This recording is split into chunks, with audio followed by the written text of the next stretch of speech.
ഞാനിന്ന് എൻ്റെ ഫേവറേറ്റ് ആയിട്ടുള്ള ഒരാളെ കാണാൻ പോവുകയാണ്. ഈ ഒരു വയലിൻ്റെ അപ്പുറം വശമാണ് എൻ്റെ അപ്പൂസിൻ്റെയൊക്കെ വീട്. ഈ വയലിൻ്റെ തൊട്ടിപ്പുറം വശമാണ് അപ്പൂസിൻ്റെ അമ്മ വീട്. വയലിൽ കൂടെ നടന്നു വരാൻ പറ്റാത്തതുകൊണ്ട് ചളിയൊക്കെയാണ് കേട്ടോ. അപ്പോൾ നമ്മൾ റോഡിൽ കൂടെയാണ് നടന്നു വന്നത്. കുഞ്ഞാപ്പിനെ എടുത്തുകൊണ്ട് പോകുന്നത് അവൻ്റെ അച്ചമ്മയാണ്. ഇവിടെ ബത്തേരി വന്നു കഴിഞ്ഞാൽ എനിക്ക് ഏറ്റവും കൂടുതൽ നിൽക്കാൻ ഇഷ്ടം, കുറേ സമയം സ്പെൻഡ് ചെയ്യാൻ ഇഷ്ടമൊക്കെ അമ്മ വീട്. അതിൻ്റെ മെയിൻ റീസൺ ഞാൻ ആദ്യം പറഞ്ഞ ആ ഒരാൾ അവിടെ ഉണ്ടായതുകൊണ്ടാണ് കേട്ടോ. എമിൻ ഭയങ്കര ഹാപ്പിയാണ്. നമ്മളതിൻ്റെ അകത്ത് എവിടെ ഇറക്കുന്നില്ലല്ലോ, കളിക്കാനൊന്നും പോകുന്നില്ലല്ലോ. അപ്പോൾ പുറത്തൊക്കെ ഇറങ്ങി കളിക്കാനും മണ്ണും ചളിയിലൊക്കെ ഇറങ്ങാനൊക്കെ അവർ ഭയങ്കര ഇഷ്ടമാണ്.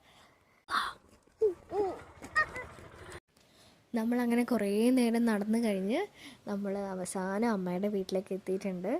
ഈ കാണുന്നതാണ് അമ്മമ്മ വീട്.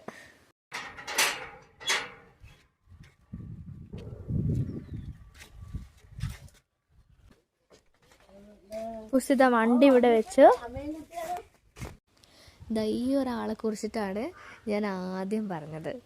ഇതെൻ്റെ ഫേവറേറ്റ് ആയിട്ടുള്ള ഒരാളാണ്.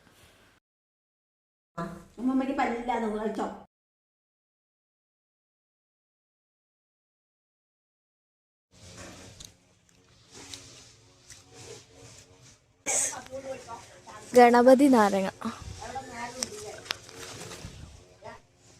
ഈ ഒരു നാരങ്ങ നമ്മളവിടെയൊക്കെ ഗണപതി നാരങ്ങ എന്ന് പറയുന്നത്. ഇവിടെ വലുതായിട്ട് വരും കേട്ടോ. ഇത്രയും വലിപ്പം ഉണ്ടാവും. ഇതിനേക്കാളും വലിപ്പമൊക്കെ ഉണ്ടാവുന്ന നാരങ്ങ അവിടെ പിടിച്ചിട്ടുണ്ട്. ഗൈസ്, എമ്മിന് പപ്പടം കണ്ടപ്പോൾ കൊതി വന്നു. അപ്പോൾ ചോറ് ഒന്നല്ലായി.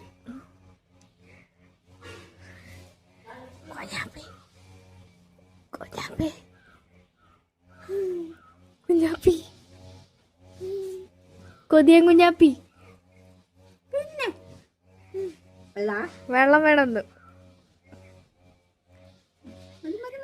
എന്താ നമ്മളെ അമ്മമ്മ യൂട്യൂബിലുണ്ടാവും കേട്ടോ.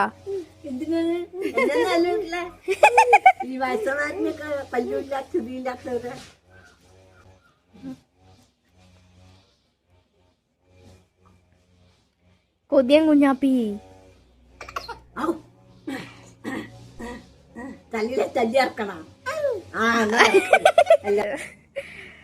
അപ്പൊ ഞാനും കുഞ്ഞാപ്പി അമ്മ ഇന്ന് അമ്മമ്മ വീട്ടിലേക്ക് വന്നു.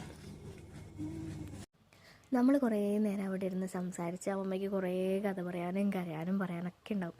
അതൊക്കെ കഴിഞ്ഞ് ചായയൊക്കെ കുടിച്ച് നമ്മൾ മെല്ലെ ഇറങ്ങിട്ടോ.